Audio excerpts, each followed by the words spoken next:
tonight will be the first in a series on Bible geography, and I'm going to ask everybody to hold questions and discussion until I take a break. I will stop for questions and comments after each section, but I have several sections to run through, so please hold any discussions until then. So in preparing this subject, it's kind of a vast subject, Bible geography. The question is where to start. And I decided that there's no better place to start than, oh good, now my slide's not working. Okay, here we go. In Genesis chapter 1, verses 9 and 10, where it says, "And God said, let the waters under the heaven be gathered together into one place, and let the dry land appear. And it was so. And God called the dry land earth, and the gathering together of the waters called he seas. And God saw that it was good." The results of what he did on this day is shown on this slide. The gathering together of the waters into one place resulted in the seas. And we break the seas or the oceans into 5 different categories just for geographical ease. In the north, you have the Arctic Ocean. On the south, you have the Southern Ocean.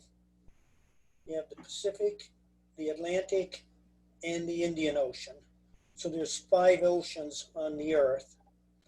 And the dry land which appeared has been broken up into 7 continents. The first continent is Antarctica, the South Pole. That has nothing to do with, no mention in the Bible, let me say. The second continent, South America, once again, there's no mention in the Bible. Third is North America, and once again, no mention in the Bible. And the fourth, Australia, and no mention in the Bible. When I say no mention, I mean there is no specific reference to it. Well, you say, well, they're mentioned, young lions or something like that, and but what I'm talking about is specific reference, like Abraham went down into Egypt, or Paul went to Rome, or something like that. So these places are specifically mentioned, whereas these 4 continents, there is no specific mention. You said... Could somebody mute their mic, please? Oh, okay. You said 5 oceans, but there's Arctic Ocean it shows. That's the Arctic was, I said the Arctic Ocean, the Southern Ocean, Pacific, Atlantic, and Indian Ocean are the 5 oceans. Hey, can you mute everybody's mic, please? I can't. In fact, you have to mute your own. For some reason, I can't mute him. Okay. Okay. It just creates a lot of feedback when I'm trying to speak. Yeah, I don't know why, but I can't mute him.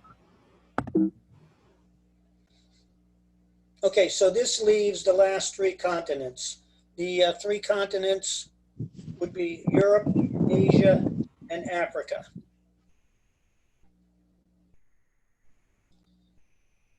Now, Europe is mainly mentioned in the New Testament. So I'm going to leave that for later. Africa is mentioned 3 times in, 3 different countries in the Bible mention Africa. And Asia is the area where all of the Old Testament and much of the New Testament is concerned about. And of of the continent of Asia, the Bible is concerned with this area here, which we call the Middle East. Now, just an aside, the name the Middle East came about when the British Empire had colonies all over the earth. And so they said the sun never set on the British Empire because they had colonies all over India, Australia. So the British Empire here in London would refer to this area over here as the West. And they would refer to this area over here, China, would be the Far East. And this area in here, it would be the Near East. Well, as colonies broke away from Britain and Britain lost its authority, this area particularly did not like being called the Near East because it's European centric. You know, it's their relation to Europe, and they wanted to stand on their own. And so people began calling them the Middle East, and that name was acceptable to them and stuck and became the accepted name. So over here, we're the Western countries. Over here is the Eastern countries, and this is the Middle Eastern countries. Well, the read off of that and put it on there. Can somebody mute their mic, please? Okay, let's take a look at the first continent that I'll speak of tonight, which is the continent of Africa. We can see it separated from the continent of Asia here at the Sinai Peninsula. And like I say, there are 3 countries mentioned in Africa. The first country is Ethiopia. That's mentioned in the Bible 45 times. Ethiopia is generally the area south of Egypt. Now, you didn't have Sudan in Bible times, so Egypt went as far south as it could, and anything south of Egypt was considered Ethiopia.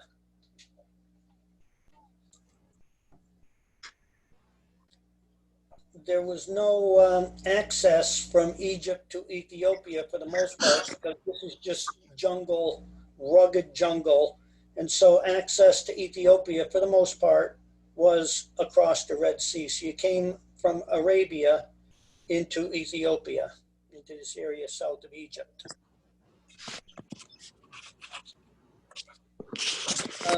When we talk about Ethiopia, we think of the eunuch that's traveled to Jerusalem, but I don't know if you ever considered the geography of that travel. If you look down here at the scale, you got about 600 miles to the inch. And so if he came from somewhere down here in Ethiopia and traveled up to Jerusalem, you look at that, it's got to be pushing 2,000-mile journey each way. So he would have traveled an awful long way to in order to get to Ethiopia.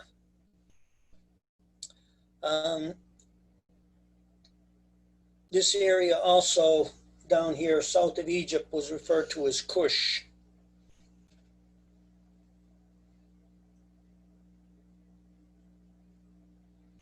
Okay, the second country of Africa that's mentioned is Libya.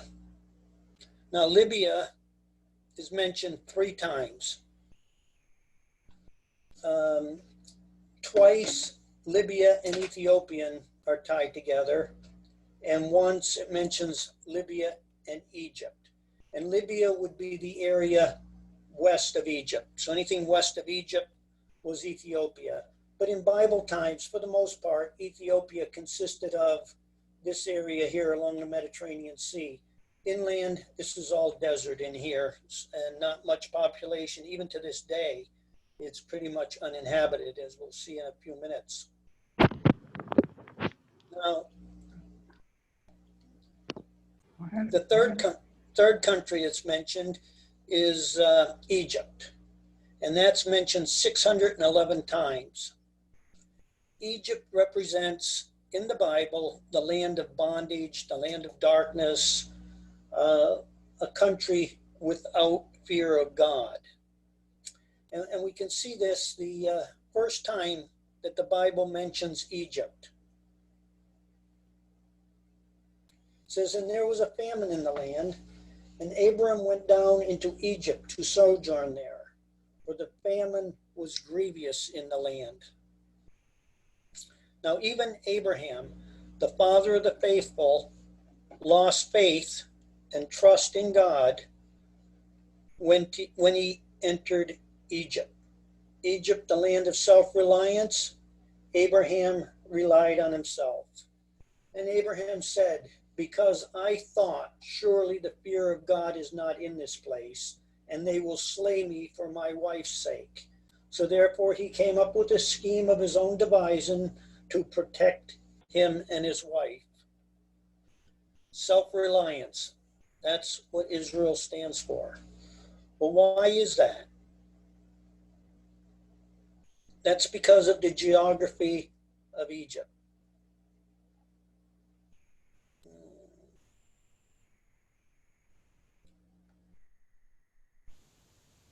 We can see what the men of Judah said after being defeated by Nebuchadnezzar, and most of them carried away captive.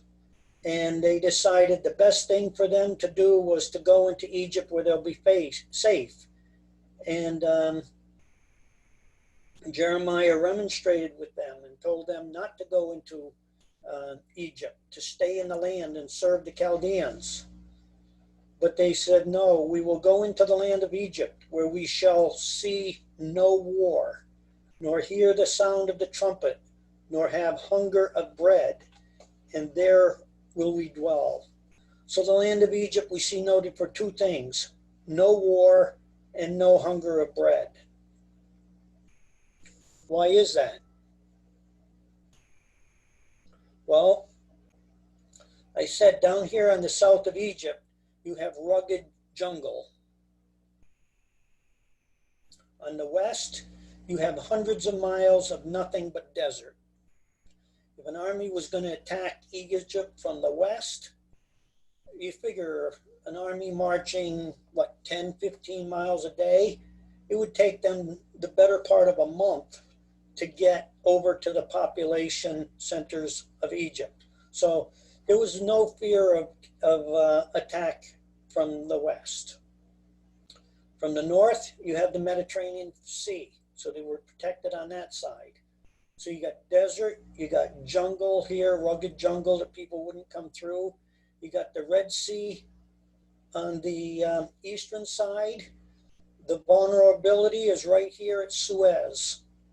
And the Egyptians had several major cities, armed cities, that was there, and the greater part of their army was here to prevent any attack. And as long as they protected this area, they did not have to fear war nor the sound of the trumpet. And the people inland in Egypt remained safe.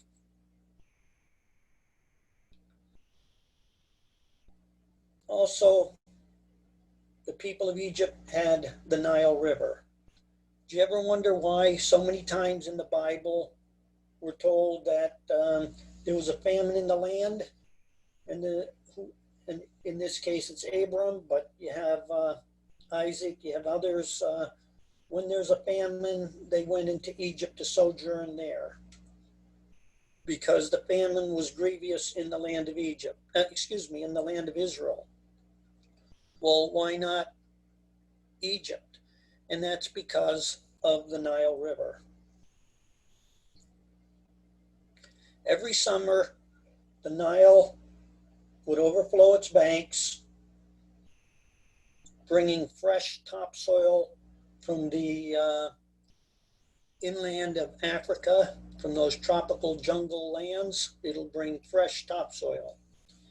It flowed across Upper Egypt, flowed into the Lower Egypt, into the Nile Delta, and brought them new topsoil and a lot of moisture every summer for them planting. They simply waited each year for the Nile to bring them fresh water and fresh topsoil for their crops. They'd go out and plant and have plenteous harvests. The Nile River, therefore, was one of their main gods, which they worshipped.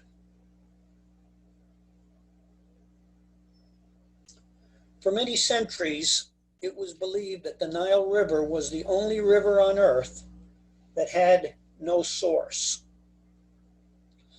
It was not until, I believe it was 1860, that a British explorer followed the Nile River back from Egypt and was able to penetrate this rugged jungle land. And he explored it all the way back into Central Africa. And here's Uganda, Kenya. He went right back into Central Africa to what he called Lake Victoria. I believe it was Livingstone that explored this area down here, but I forget the name of the explorer that followed the river back to Lake Victoria.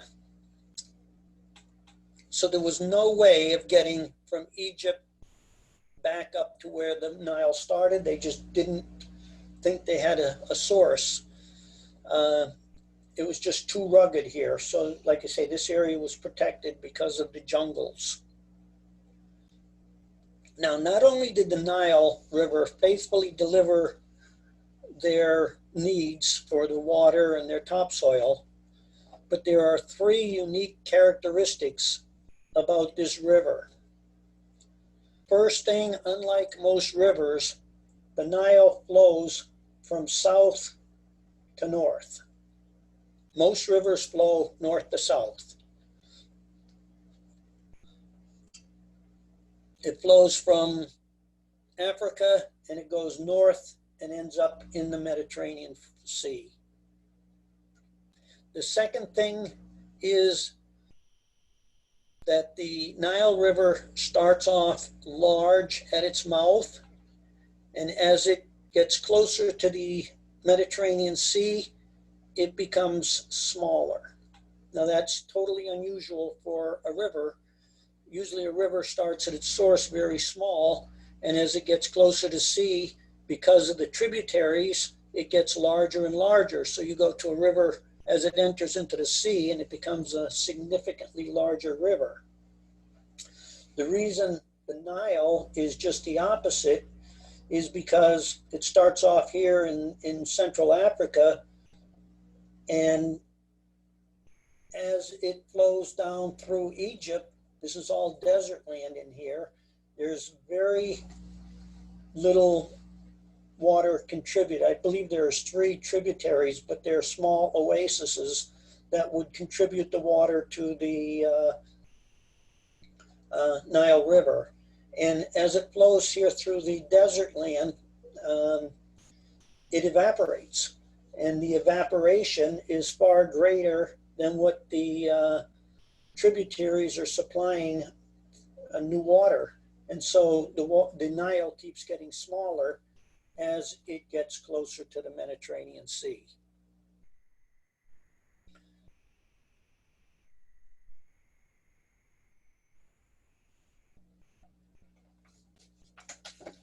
The third unique characteristic is that the Nile floods its banks every year in the heat of summer. Now, most rivers in the heat of summer is when they're dried up the most. They're either completely dried up or at their lowest point during the heat of summer. But the Nile is just the opposite. It overflows its banks in the heat of summer. And you say, why is that? Well, that's because the river is a god, would be the standard answer of ancient Egyptians. The god does what it wants to do, and that's how it helps us. But when you understand the source of the river is back in Central Africa, where you have the summer monsoons, abundant rain during the summer monsoon. So this causes the river back in this area to significantly increase its volume in the summertime. And so the Nile, like you say, overflows its bank there in the heat of summer. So therefore, because of these characteristics and because the people of Egypt trusted in the Nile, that was their God. And their God was faithful to them. Each year they had plenty of food and they had a lot of protection. And it didn't matter what was transpiring in the rest of the earth. They were isolated from it. That's why the people of Israel said, let's go down to Egypt. There's plenty of food and we don't have to worry about war. And that's what Egypt was noted for. And it was the self-reliance. They didn't need God. Now, Egypt was one of the most powerful countries on earth for many centuries. But Ezekiel prophesied that it would become a base nation. And so it did. And we see it today, a base nation. In spite of the fact it still has the Nile, it still has the flooding and the fresh topsoil brought to them every year, in spite of the fact that they get billions of dollars of aid, foreign aid, they still can't get out of their own way. They are still one of the base countries of the earth, just as Ezekiel said they would be.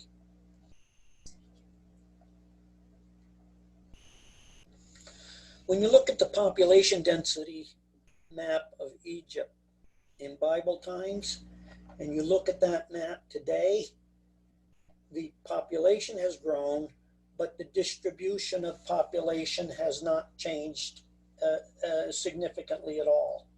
You have some people living along the coast, but in most of Egypt, the vast part of Egypt, there is no population. There's no people living there. There may be a few nomadic people roaming the desert, but it doesn't support population.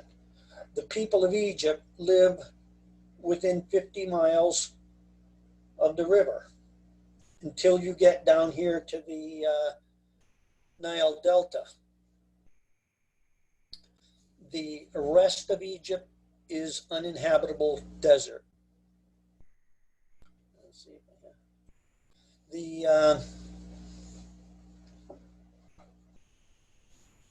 Nile Delta, this area in here, is what Joseph gave to his brothers when they came down into Egypt. He says, well, Pharaoh's going to ask you what occupation, and you tell him that your business is about cattle. And they gave them this area where they could have their cattle, which was the best of the land of Egypt, and the Nile Delta land, where the Nile spreads out and it fans out. And a slide there like that. You can see how the Nile spreads out in this area, and the land of Goshen is right there between those streams in the Nile Delta. Why don't I stop there and throw it open for comments, questions, discussions. I'll take a drink of coffee.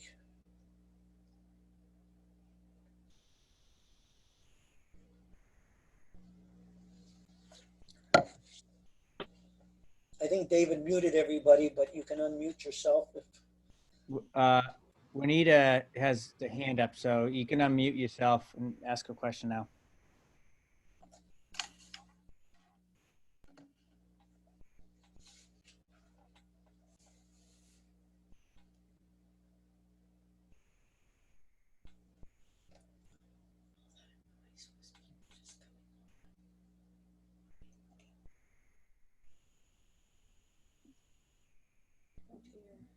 Juanita, do you know you raised your hand?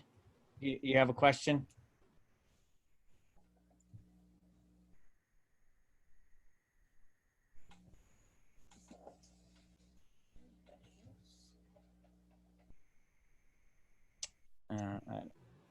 I don't know. Anybody else have any questions? Don't have to be questions, could be comments, expansion of what I said. Gary just unmuted himself. I'm muted. Yeah, you're good. This is a little off the subject, but when Jacob and the brothers all went to see Pharaoh, and Joseph told him to say I always get it mixed up, to say your, did he say, flocks? And anyway, he said the opposite from what he was supposed to say. Did anybody have any question, any comment on that? Or I may not be seeing that right.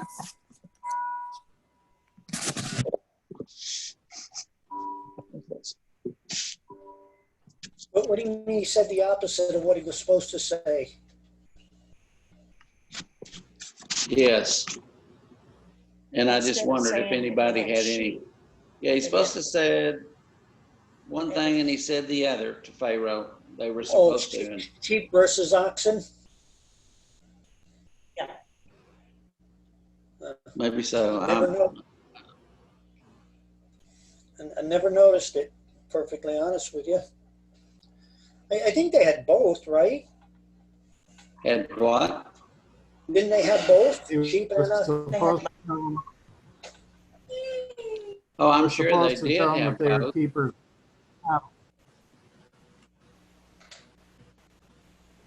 Because shepherds were a abomination to Egypt.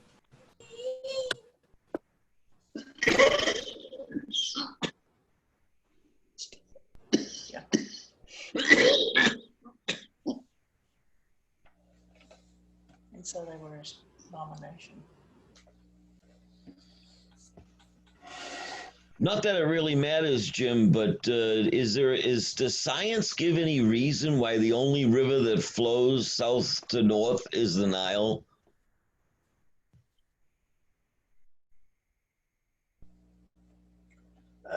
I don't know. I imagine it flows downhill, and I never gave it any thought. It's I mean, we see rivers around here, Neanderthaling around the mountains, but they all work their way down south to the sea. Everything from the Continental Divide on this side of the continent goes into the Atlantic. On the other side of the continent, it ends up in the Pacific. But they all flow south. I don't know if it's just the downhill slope of the land goes down north. The Tennessee River also runs down a little and then across and back up north through Tennessee. Does a loop and then ends up down in, yeah, I shouldn't say it's the only river that would flow north, because obviously they meander around, but I don't know of another river that starts in the south and ends up in the north in the ocean in the north. But, there may be smaller ones, but no major oceans do. No, excuse me, no major rivers that I know of. I was thinking the Amazon. I was thinking the Amazon River flowed north, but maybe I'm wrong with that.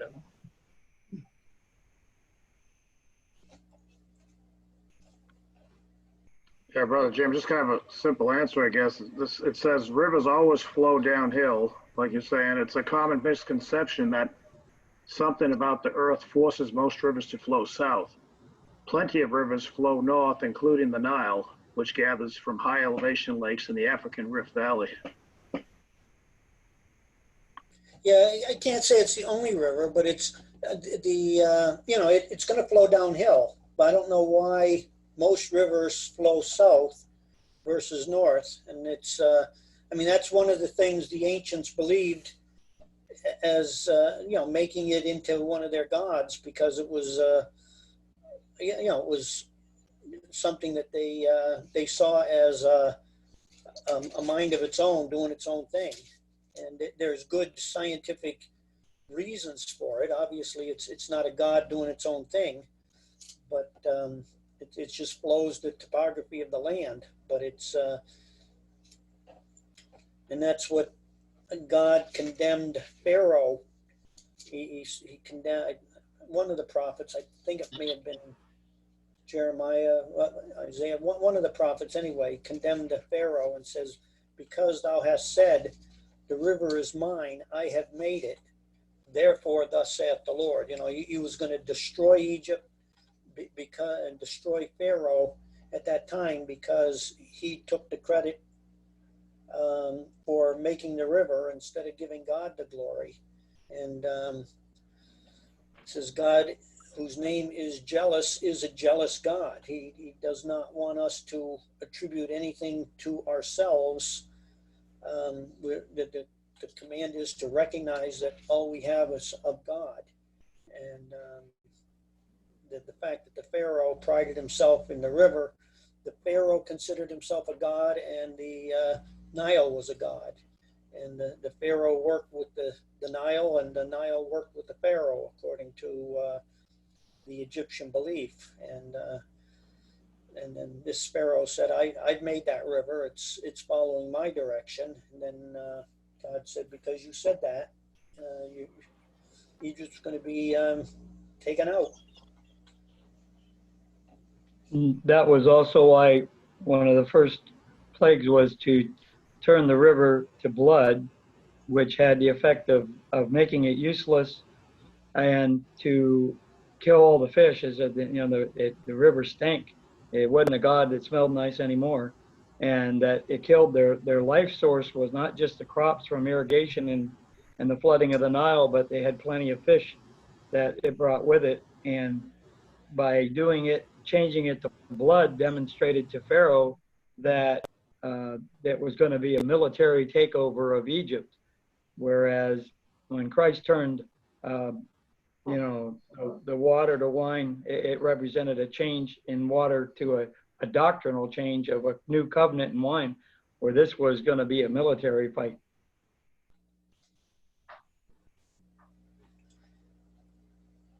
You know, it's also interesting when God told Moses that the land that he's bringing him into is not like the land of Egypt once you've come out. He says it's not like Egypt where you watered it with you watered the land with your feet, but the land whither the Lord thy God bringeth thee is a land that I forget exactly how he said it, but that the Lord watches over. The Lord takes care of it. The Lord waters it. In Egypt, they watered it with their foot, or what they did was, you see in the Delta, if I just scroll back, there's a lot of little smaller streams.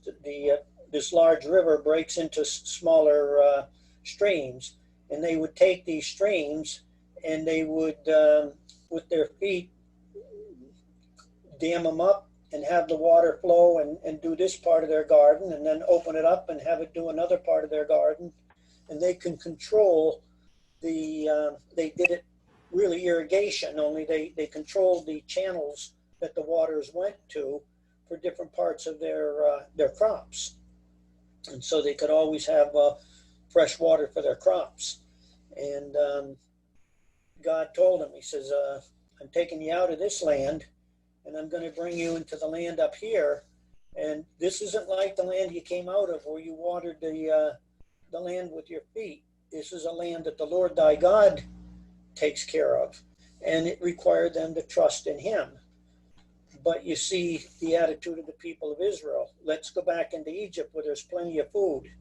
And when Ezekiel remonstrated, it was Ezekiel that remonstrated with them and said, the problem is you're serving the Queen of Heaven. And they said, well, when we served the Queen of Heaven, we wanted nothing. We lacked nothing. But now, since we left off serving the Queen of Heaven, we're impoverished. And their decision was go back to Egypt and serve the Queen of Heaven.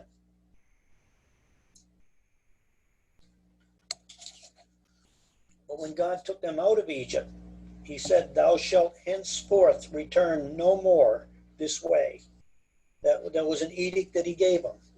You're leaving Egypt, never go back. And like I say, Egypt represented the land of self-reliance. It was something they were put into such hard and bitter bondage for one reason, to make them loathe Egypt, to make them see that Egypt isn't fun and games. They couldn't get out of there quick enough. It was a terrible situation that the Jews endured as slaves in Egypt.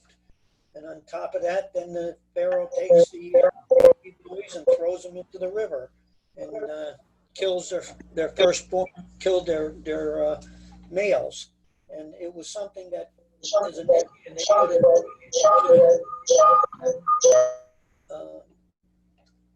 they should have not wanted Egypt.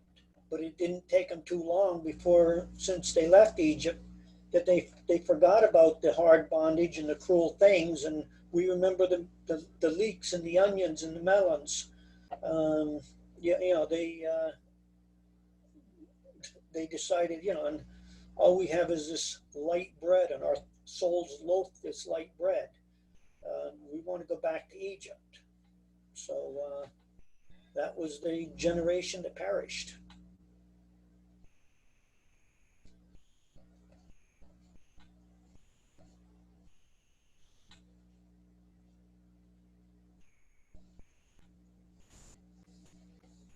There's a couple of people unmuted themselves. I don't know if they were waiting to make a comment, but it started getting feedback, so I muted them again. If you have something to say, then you can unmute yourself now and ask it.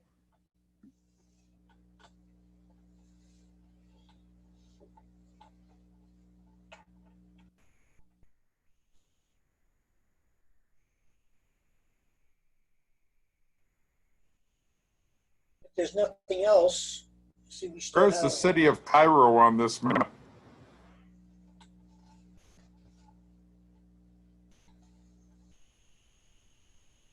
Cairo. Let me see if. Or does it encompass all of the Delta? Well, Cairo, I show in this map, it's just before the delta splits. So if I go back to the other map, it would be in this area here. Okay, and the pyramids were just south of that. Yeah, the pyramids are down here, but there are pyramids just west of Cairo, not very far. We had a hotel in Cairo, and we could look to the west and see some of the pyramids. The Sphinx was there, and some pyramids too. But most of the pyramids are down here. Luxor, which is, further up the Nile.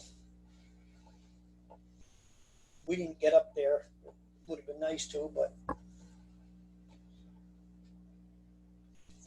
got to Cairo, and I met a woman that we had met in Israel when we were touring Israel. And we left Israel and we came down to Mount Sinai and spent some time here. And then we went over to Cairo. I got to Cairo.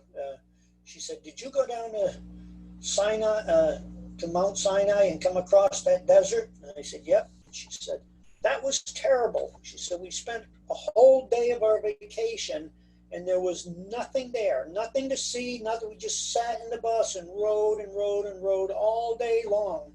And I said, to me, that was the beauty of it. It was unbelievable. You just go up one hill and down another and up another, and every brink of the hill you crossed was just more of the same. And we had this diesel bus, and you can hear the diesel just lowering in the low gear to get up some of these windy mountain hills. And there was just nothing from all along here. Every once in a while you'd come across an oasis, and but you can see why Israel murmured, because it was not nice.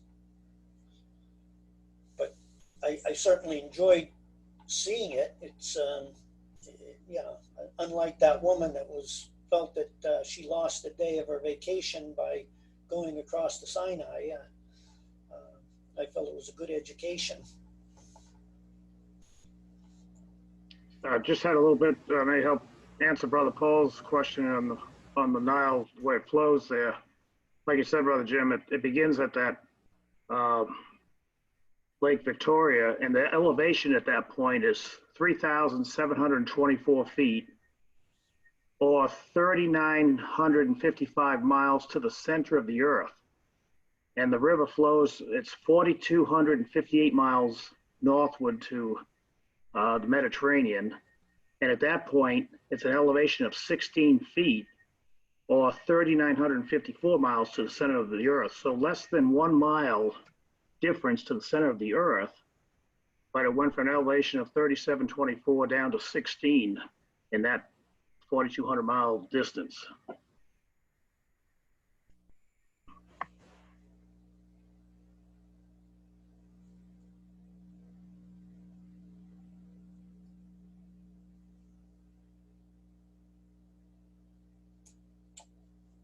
When Moses ran, fled from Egypt, where would he have gone?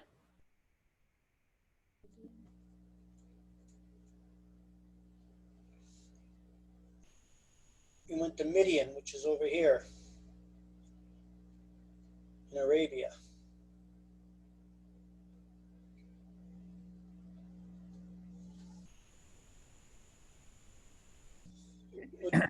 So, but he married an Ethiopian, right? Yes, and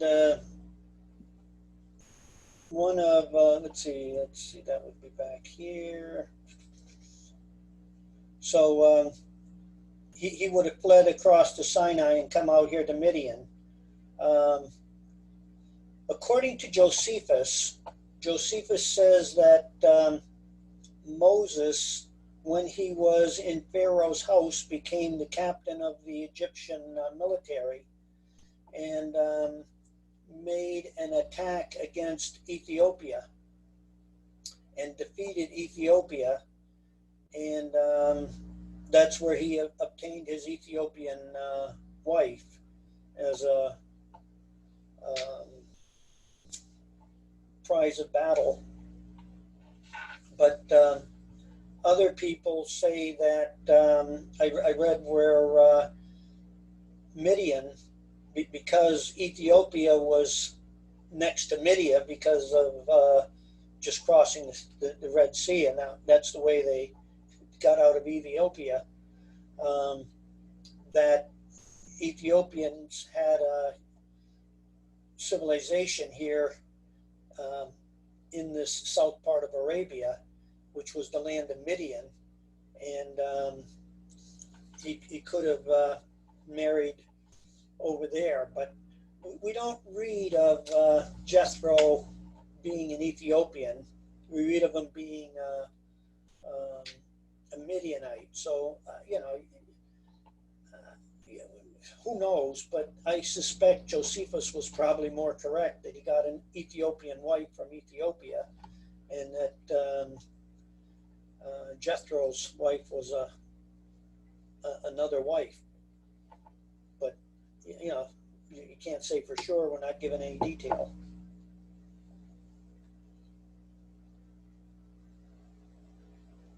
When you look at where Moses led the children of Israel, I don't know how many of you have seen that video where there is evidence that Mount Sinai is over here in Arabia. And there's several valid ideas why. One is Paul talks about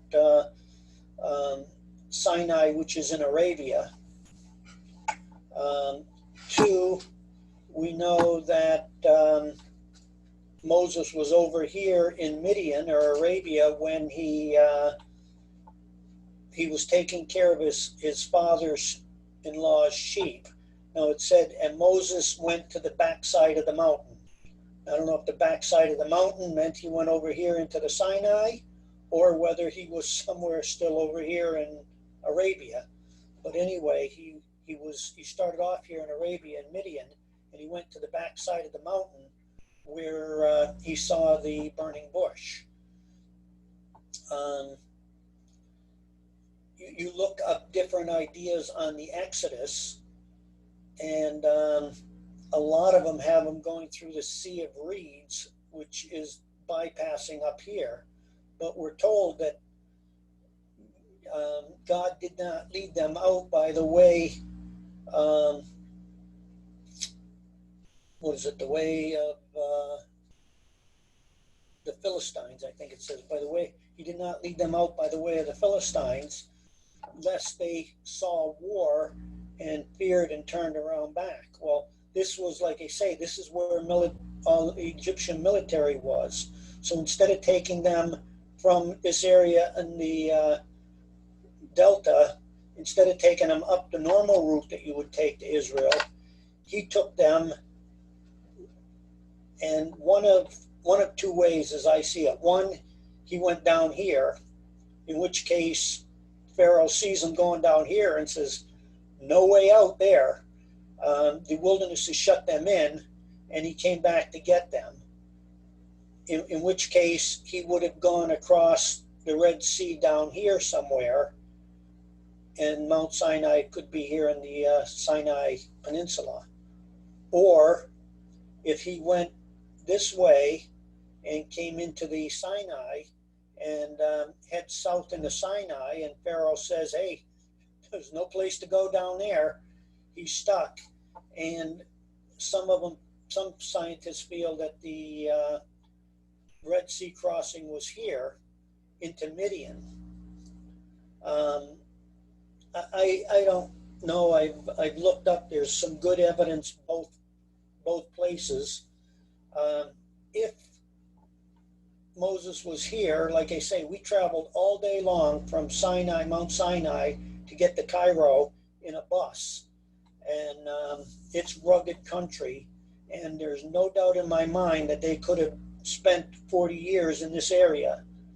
On the other hand, if you look at the Arabian desert, there's a lot more territory. If you're going to have people wander for 40 years, there's a lot more real estate over on this side than there is in here. But so what? You know, if God's going to make them wander, you can, like people get lost in the woods, and they say they end up, you know, they go in circles, and they end up walking for miles and miles and miles, where the woods weren't that long. If they could have oriented themselves, and they could have walked out, but they get lost and they roam around. And that's certainly a large enough area for a multitude of people to be roaming for 40 years. But like I say, this is a much bigger desert if it was over here.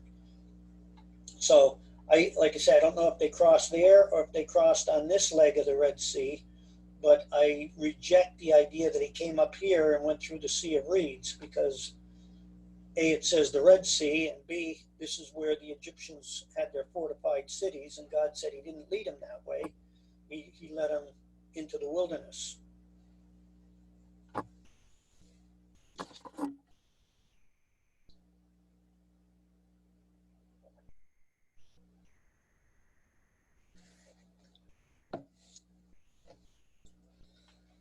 If you want, I can take 5 minutes and just touch on the next continent. Like I say, there's nothing much to do with Europe. Let me just finish up by showing a map of Europe. Europe is dealt with mainly in the New Testament, and I'll cover that in another class later on. We'll follow the journeys of Paul and that information. The Old Testament only touches on Europe via Turkey down here, called Asia Minor. some maps I look at even have it part of Asia. This was the territory of the Hittites. They were up here in this area in the north and into Turkey. Skeptics did not believe the Hittites existed until the scientific discoveries in the 20th century. The only record until then of the Hittites was the biblical record.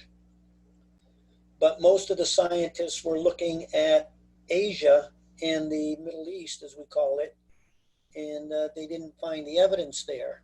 But as they did excavations in Turkey, they found there was a huge civilization of the Hittites. And since that time, they found evidence for the Hittites in documents both in Assyria and in Egypt in further excavations. Now, the continent of Europe is composed of 5 peninsulas. One is the Nordic Peninsula, or Scandinavian Peninsula, it's sometimes called, consisting of Finland, Sweden, and Norway. Then you have another peninsula down here. It's called the Iberian Peninsula, and it's Spain and Portugal.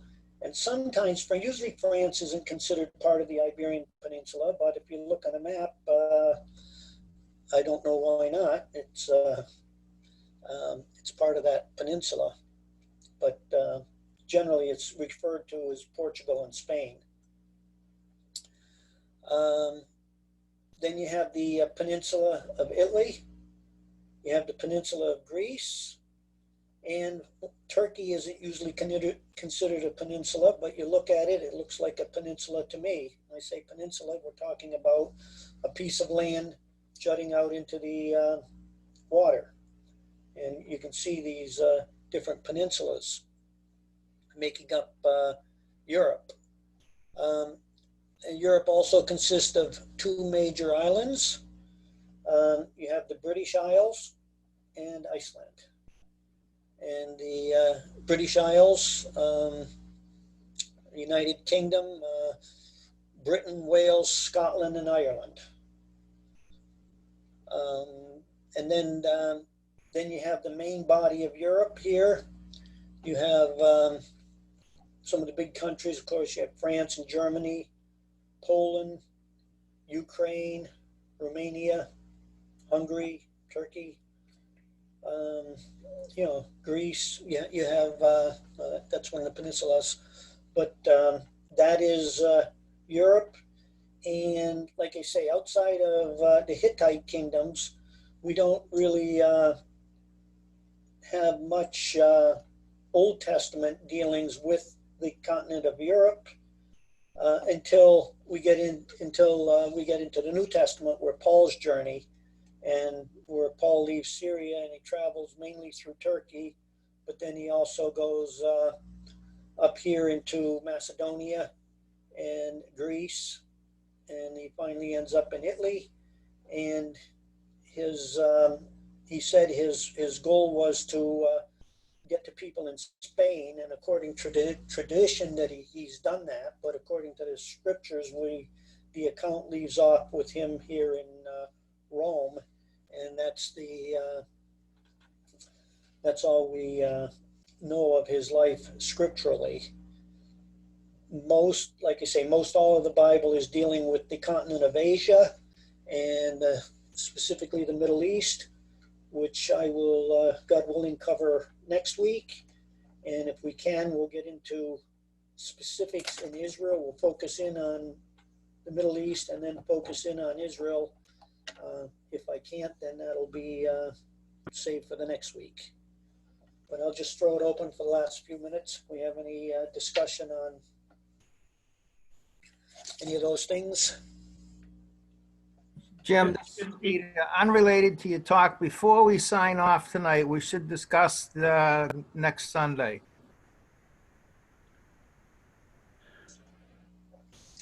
Okay, we've got